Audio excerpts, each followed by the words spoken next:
आस्तिकता अर्थ है संयम स्वीकार करना, ऐसी चित्त की दशा राजऋषि की भी होती है। तो ये जो खास बात अपन ने चर्चा की। अब देखिए भगवान ने आगे क्या कहा है। श्री कृष्ण कहते हैं पुरातन काल से ही,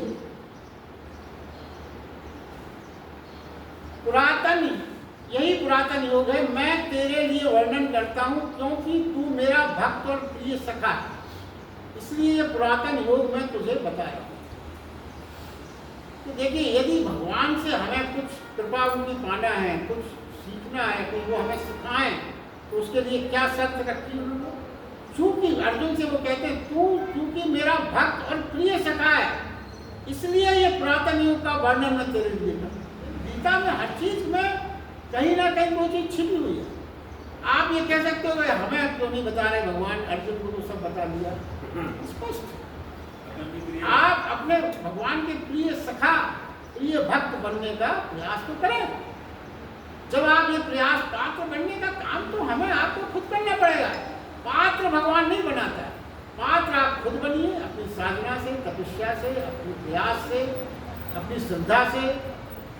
तब पात्रता डेवलप होने के बाद फिर आपको मांगना नहीं पड़ता, फिर तो वो बिना मांगे आपको मिलता, क्योंकि उसे आप मांग भी नहीं सकते। मांगने का सिद्धांत तो इसलिए गलत माना जाता है कि हम मांगते ये सोच के हैं कि हम अपने भले के लिए मांग रहे हैं, और आपको ये क्या पता है कि आपका भला किसको है? आप जान ही नहीं सकते। हो सकता है आप कोई ऐसी चीज मांग रहे हो जिससे आपका बहुत बड़ा नुकसान होने वाला हो, और चूंकि परमात्मा को ये मालूम है तो आपकी वो मांग पूरी नहीं करेगा, और आपकी कुछ ऐसी मांग, ऐसी चीज आपको देगा जो भविष्य में आपके लिए कुछ जीवन देने वाला। तो आपको नहीं मालूम, हमें नहीं मालूम, यही तो जीवन के रहस्य, जो अगर हम आपको पता लग जाए तो फिर संसार में परमात्मा की कोई बात ही न करें। तो ये बात है देखिए। और भक्त कैसे बना जाता है, भक्त बनने में भी कभी कभी हमको बड़ी भाव आ जाता है कि भाई हम तो भक्ति को कर तो रहे हैं, भक्ति होना चाहिए, लीला है। इसने ये कहा संतन बैठ लोक लाज कोई लोक लाज कोई। इसका मतलब लोग क्या कह रहे हैं, क्या कह रहा है, कौन क्या कह रहा है, इसकी अब हमें कोई चिंता नहीं बची। ये स्थिति, भक्त की स्थिति ऐसी होती है कि उसे किसी चीज की परवाह नहीं रहती है, कौन क्या कह रहा है, बच्चे क्या कह रहे हैं, दुनिया क्या कह रही, ना, कोई अर्थ नहीं, कोई मतलब। एक जगह एक आया मीरा भक्ति भाव से दृढ़ होकर ऐसी नाची कि सबको नचाने वाला भी सुनी। तो यदि हमें आपको यदि भगवान को प्रसन्न करना है, दुनिया में तो हम बहुत नाचते हैं, दुनिया के हर जगह हम नाच ही तो रहे हैं, तो हर कोई हमें नचा रहा है, परिवार वाले, नौकरी वाले, घर वाले अपन नाचते घूम रहे हैं। कभी कमरा बंद करके भगवान के सामने भी नाचो, ऐसे नाचो, ऐसे थिरको, सब कुछ हर भाव उसमें समाहित हो जाए, फिर जो आपके अंदर भाव पैदा होंगे वही आपको भक्ति से उस आनंद की अनुभूति हम करें। पूरी समर्पण भाव से यदि आप भगवान के सामने सब कुछ भुला के नृत्य कर सको, नाच सको, तो नाचने वाला फिर आपको हर चीज की पूर्ति करेगा। देखिए इसलिए उत्तम और रहस्यमय योग का मर्म मैं तुझे कह रहा हूं। और एक चीज देखिए यहाँ पे गीता की जो बहुत विशेष बात है वो है कि बहुत विकट परिस्थिति में सत्य ज्ञान दिया जा रहा है। यहाँ पे देखिए आप, गीता ऐसे सत्य का ज्ञान की परिस्थिति क्या है, युद्ध होने वाला है, शंखनाद हो रहा है, शस्त्रों की झंकार हो रही है, ढोल नगाड़े का शोर मचा हुआ है, और उस बीच सत्य के ज्ञान जैसा गंभीर विषय विचित्र स्थिति है। जबकि अपन क्या ज्यादातर सोचते हैं कि जो सत्य का मार्ग है, जो बड़े अच्छे सत्संग है, कहाँ होंगे, शांत चित्त हो, नदी का किनारा हो, गुफा हो, बड़ी शांति से सब लोग बैठे, तब कोई ज्ञान की बात होती है। यहाँ तो सब उल्टा है। तो भगवान ने देखिए एक संदेश दिया है कि वास्तव में हमें ज्ञान की और सत्य की आवश्यकता कब है? जब हम पीड़ा से गुजर रहे हों, तूफान अंदर हो, आग लगी हो, ज्वाला धधक रही हो, परेशान हो, डिप्रेशन में हो, उस समय ही तो हमें उससे ज्ञान की आवश्यकता। वो तो बचाएगी। वही तो बचाएगी। और होता क्या है, उस समय तो कोई ज्ञान की बात करने वाला हमें नहीं। और भगवान ने उस समय अर्जुन को ज्ञान दिया जबकि विपरीत परिस्थिति थी।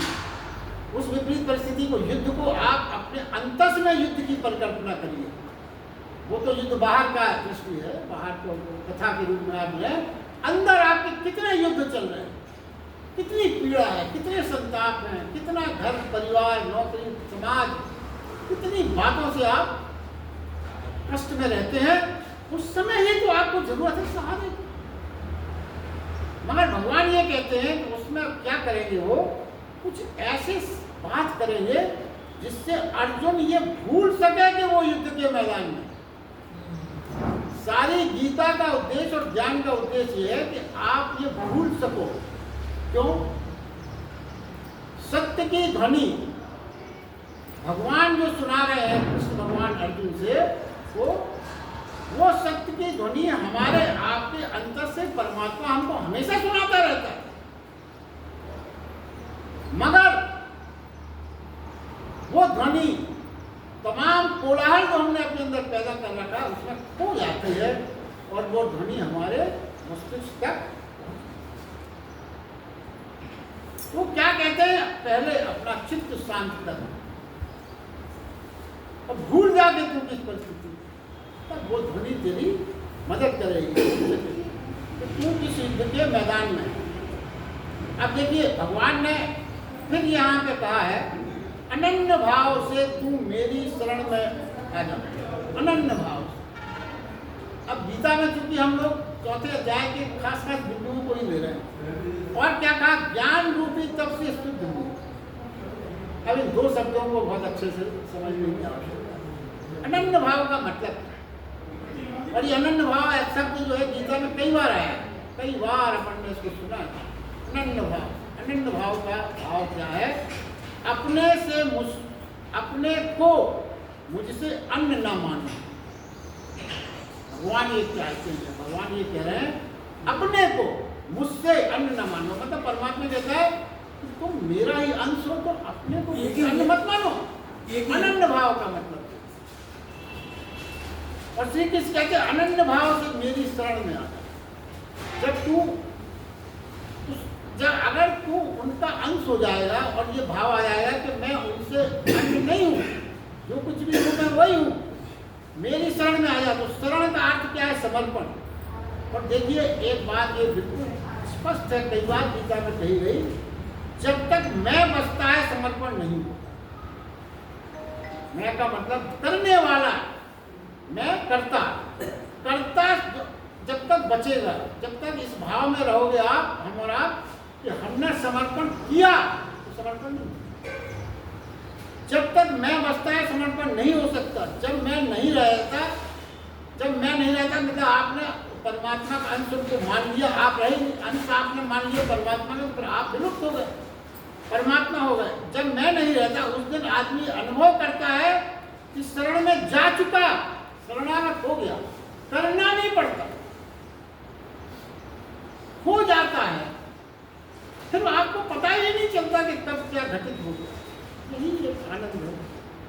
जब तक कहने वाला मौजूद रहता है मैं शरण जाता हूँ, जब तक शरण नहीं होती।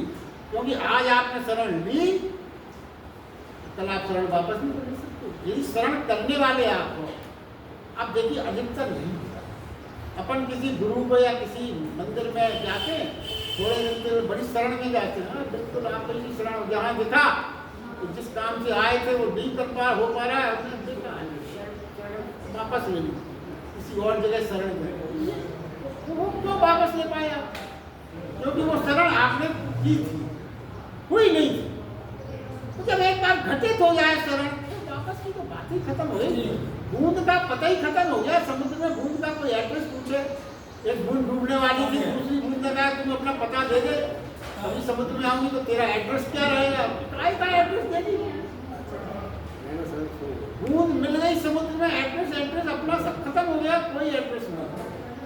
अपनी आइडेंटिटी ही समाप्त हो गई। इसीलिए भगवान ने कहा है अनन्य भाव।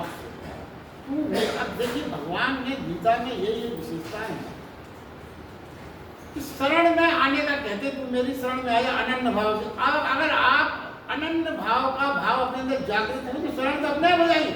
भगवान ने एक्चुअली गीता में कहीं कोई मदद किसी की नहीं, सब कुछ हम ही आपसे कराने का आह्वान किया। तुम ये कर ले, ये कर ले, फिर ऐसा हो जाए। अरे तो फिर आप और वास्तव में नियम से भगवान बधे ये स्पष्ट। भगवान जो हमारा आप सोचते हैं ना कि हम दिन रात आरती या बढ़िया शुद्ध घी का चढ़ाएंगे, मूंगफली की तेल की जगह शुद्ध घी का चढ़ाएंगे तो सुन लेगा, ऐसा नहीं। ये सब व्यर्थ की बात है। ये तो अपने मन की तसल्ली के लिए आता है। ठीक है, थोड़ा भाव जागृत होता है, उस भाव में कभी कभी काम हो भी जाते हैं, सही है, मगर वो भाव आपके बहुत ज़्यादा वैल्यू है। अब देखिए भगवान ने ऐसी बात कही, ज्ञान रूपी सबसे शुद्ध। देखिए गीता का यही आनंद है, एक एक शब्द के बारे में सोचना चाहिए। अब जो अपन किसी अपना बहुत दिनों बाद हो रहा है तो सब्जेक्टिव है, तो विचारणीय तथ्य यह है कि कृष्ण भगवान ने मात्र तब से शुद्ध हो जाना नहीं कहा, ज्ञान रूपी तब से शुद्ध नहीं कहा, मात्र तब से शुद्ध होना नहीं कहा, ज्ञान रूपी तब से। कारण क्या है, अज्ञानी भी अपने अहंकार के वशीभूत होकर बहुत तप कर लेता है। अज्ञानी भी अपने अहंकार के वशीभूत होकर बहुत, प्राणी का एक गहरा सिद्धांत है, ईगो और अहंकार के लिए आभूषण या फिर क्या है, धर्म समाज लोकतंत्र सारी दुनिया को अहंकार की तपस्या हो गई। तपस्वियों का हर धर्म, तपस्वियों का हम धर्म की तरफ लगा देते हैं। जैसे क्या है, इसका मतलब क्या बताना चाहते हैं, वो उपवास में बैठे अहंकार पर बैठ, एक पैर से खड़े हैं, कांटों में लेटे हैं, तो ये क्या है, ये अहंकार बस तप है। क्यों? अगर कांटे पर लेटे हुए व्यक्ति को कोई देखने ना आए, खत्म हो गई तपस्या। जरा अंदाज करिए क्या करने चाहते हो आप। एक पैर से आप खड़ा है कोई, अगर कोई दुनिया का आदमी उसकी तरफ हिले भी नहीं तो वो भगवान से थोड़ी जुड़ा है। वो तो चाहता है कि जय जयकार हो, चढ़ावा चढ़े न जाओ। आप कल्पना खुद कर लीजिए, अगर कांटों में लेटे व्यक्ति को एक भी व्यक्ति एक हफ्ते तक कोई झकने भी न जाए कि तुम क्या कर रहे हो, उठ जाएगा, खत्म हो जाएगी, उठ जाएगा, वापस धीरे से चला जाएगा, कुछ नहीं बचा। तो क्या है, शोभा यात्रा निकले, बैंड बाजा चले, तब सार्थक लगने लगता है, अब हुआ हमारा काम। ये अज्ञान रूपी तप, इसको क्या कहा गया, अज्ञान रूपी। अहंकार पर निर्भर है, अहंकार का पोषण है ये तप, तप नहीं है। भगवान कहते हैं ये तो आपका अहंकार का पोषण है। ज्ञान रूपी तप है, क्या कहते हैं, ज्ञान रूपी तप अहंकार पर नहीं, समर्पण पर निर्भर। ज्ञान रूपी तप में ये भाव नहीं है कि मैं तप कर रहा हूं, ज्ञान रूपी तप में ये भाव ही नहीं रहता कि मैं तप कर रहा हूं। क्या भाव रहता है, जो परमात्मा में करा रहा है वो कर रहा है। वह उपवास में रखे तो उपवास, आग में डाले तो जलने को तैयार, नहीं तो नहीं चल रहा। ज्ञान रूपी तप समर्पित तपस्या जो हो जाए उसकी मर्जी, वह ले जाए, दुख में तो दुख, सुख में तो सुख, अंधेरे में तो अंधेरा, उजाला तो उजाला, भोजन भूख जो भी लाए उसके लिए राजी होकर जीना ही ज्ञान, हर चीज में राजी। ऐसा प्राणी ही जीवन में ज्ञान रूपी तप। तो तपस्वियों का अहंकार देखिए, और एक बात, तपस्वी जो अहंकार में करते उनका अहंकार बड़ा घातक भी होता है। अज्ञान रूपी तपस्या एक्चुअली प्राणों को अशुद्ध कर देती है, ज्ञान रूपी तपस्या प्राणों को शुद्ध करती है। ये बहुत बड़ा अंतर है।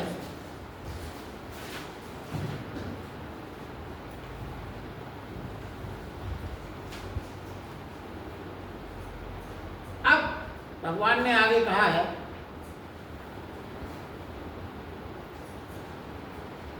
वो कहते हैं, जब अर्जुन ने पूछा तो भगवान ने उत्तर दिया जन्म के बारे में।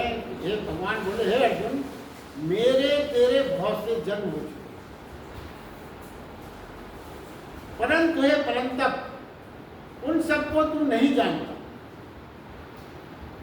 मैं अविनाशी स्वरूप अजन्मा होने पर अपनी प्रगति के अधीन योग माया से प्रकट होता। तू नहीं जानता मगर मैं जानता हूं कि तेरे मेरे कई जन्म हो चुके। मैं अविनाशी स्वरूप अजन्मा होने पर भी अपनी प्रगति को अधीन कर योग माया से प्रकट होता। ये जो बहुत बड़ा और बहुत ही सभी को मालूम है, यदा यदा ही धर्मस्य ज्ञान होती है, श्लोक उसी अध्याय में यहाँ पे भगवान ने कहा है। उसका अर्थ है, हे भारत, जब जब धर्म की हानि और अधर्म की वृद्धि होती है तब तब मैं अपना रूप रचता, अर्थात प्रकट होता। फिर मेरा काम क्या है, क्यों प्रकट होता हूँ? साधु पुरुषों के उद्धार करने के लिए, दूषित कर्म करने वालों का नाश करने के लिए, धर्म स्थापना के लिए मैं योग योग में प्रकट हूं। ये भगवान ने कहा। तो भगवान ये कह रहे हैं कि मैं करुणा से युगों में धर्म विनिष्ट होता है, तो धर्म की पुनर्स्थापना, अधर्म को विदा करने के लिए मैं आता हूँ। तो यहाँ पर जो मुख्य बात ये समझने की है, कृष्ण भगवान कह रहे हैं कि ये ना समझे कि कृष्ण ही हमेशा आते हैं। वो ये कहते हैं यानी इस कार्य है तो जो भी आता है वो मैं ही आता हूँ। ये नहीं कि आप सोचो कृष्ण कहाँ आए, वो तो कह रहे थे मैं आता हूँ। जो भी इस कार्य करने को आता है, कोई भी हो सकता है, बुद्ध हो सकता है, महावीर हो सकते हैं, आपके गुरु हो सकते हैं, कोई भी, वो जो कुछ भी आता है मैं ही आता हूँ। अब देखिए, भगवान ने समय समय पर अनेक अवतार किए, कुल 10 अवतार उनके ब्रह्मांड और कुल मिला के 24 अवतार, 14 गौण है, 10 प्रमुख आधार हैं। और जो श्लोक है इसमें, यदा यदा ही धर्मस्य ग्लानिर्भवति भवति भारत, आप सबको मालूम है। और इसमें बाल रामचरितमानस में भी बालकांड में भगवान शंकर जो है पार्वती जी से अवतार का कारण समझाते हैं। कहते हैं जब जब होए धर्म की हानि, बाढ़ असुर रचम अज्ञानी, तब तब प्रभु धर विभुत शरीरा हरम कृपा नदी सज्जन। ये शंकर भगवान ने पार्वती जी को भगवान। अब देखिए, भगवान के अवतार के बारे में कुछ विशेष बात और अपन चर्चा करें। क्या है, प्रत्येक भगवान की कई लीलाएं बताई हैं, आपको मालूम है, 16 लीला, 12 लीला, तो इस तरह की अलग अलग मतलब कलाओं के बारे में चर्चा है। तो प्रत्येक मनुष्य में भगवान की प्रत्येक मनुष्य भगवान की एक एक कला का अवतार है। आप मनुष्य हो तो आप एक कला से युक्त हो भगवान की, वरना आप नहीं रह सकते, क्योंकि परमात्मा आपके अंदर प्रविष्ट है। वो आदि यज्ञ की ज्योति आपके अंदर परमात्मा की बिना ईंधन से प्रज्वलित है, जो आपको हमेशा संकेत देती है। मगर वो संकेत हम और आप तरह तरह की अपने लोभ मोह क्रोध की विकट व्याख्या और विकट चिन्हों के कारण उसकी ध्वनि को अपन सुन नहीं पाते।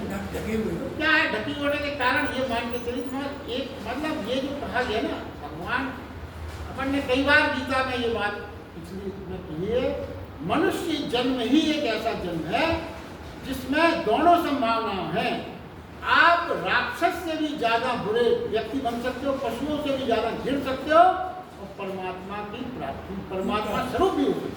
बीच में आप खड़े हो, उधर चले जाओ, पशुवृत्ति की पराकाष्ठा, एक पशु भी उतना अधिक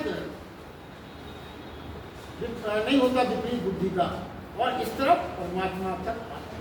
इसलिए बड़ी संभावना है, इसलिए मनुष्य देह के लिए देवता भी अन्य अवतार अपनी कलाओं के अनुपात में छोटे और बड़े मानते हैं। एक समय में भगवान के कई अवतार हुए, एक यही समय में जैसे परशुराम की 3 कलाओं के, और रामावतार 12 कलाओं का। भगवान का जितना अधिक तेज बल प्रकाश जिनमें होता है, वो उतनी ही कलाओं के अवतारी माने जाते हैं। देखिए, भगवान का जितना अधिक तेज बल प्रकाश जिनमें होता है, वो उतनी ही कलाओं के अवतारी माने जाते हैं।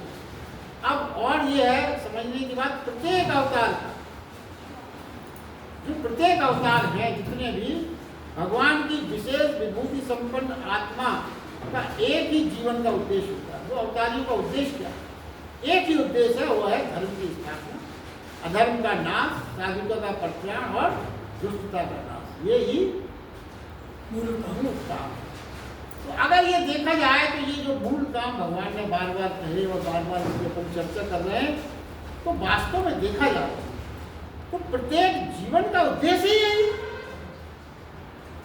भगवान ने अपने लिए स्पेशल बात कही कि मैं इसीलिए जन्म लेता हूं, तो आपको मनुष्य जन्म मिला ही इसीलिए। मनुष्य जन्म का मुख्य उद्देश्य यही है। क्या है? आप अपने आंतरिक तथा बाह्य जगत में, आंतरिक और बाह्य दोनों जगत में जहां हम हैं, सत्यम शिवम सुंदरम की स्थापना के लिए अनवरत प्रयास करें। यही तो मनुष्य जीवन का मुख्य उद्देश्य। जो व्यक्ति इस दिशा में जितना अधिक प्रयत्नशील होगा, जो व्यक्ति इस दिशा में जितना अधिक प्रयत्नशील होगा, उसे भगवान की उतनी अधिक विभूतियों तथा किरणों से प्रकाशित माना जाएगा। क्यों? समाज में जब ऐसे लोगों की जब अपन बहुत महत्व, बहुत इज्जत, सब चीजें होती, तो ना ईश्वर का अवतार क्यों माने? तो कोई ये गुण से संपन्न है वो व्यक्ति। हम और आपसे कहा जाता है कि आपके जीवन का क्या उद्देश्य है, तो अपन कहते हैं नौकरी कर रहे, बच्चे पाल रहे, घर का काम कर रहे। ये तो आपकी डूइंग है, कर रहे हैं, पर्पज ऑफ द लाइफ नहीं है। दोनों चीजों का फर्क जीवन में समझना चाहिए। डूइंग अलग है, पर्पज ऑफ लाइफ वो तो आप अपने कर्तव्य कर रहे हैं, पालन पोषण आप लोग कर रहे हैं। पर्पज ऑफ लाइफ यही है। आप ये सब जो काम बताया गया ईश्वरीय काम, आपको एक अंत ईश्वर का हर बताया गया। हर मनुष्य में एक कला है ईश्वर को, बिना एक कला के मनुष्य जन्म प्राप्त नहीं हो सकता। ये समझने की बात है।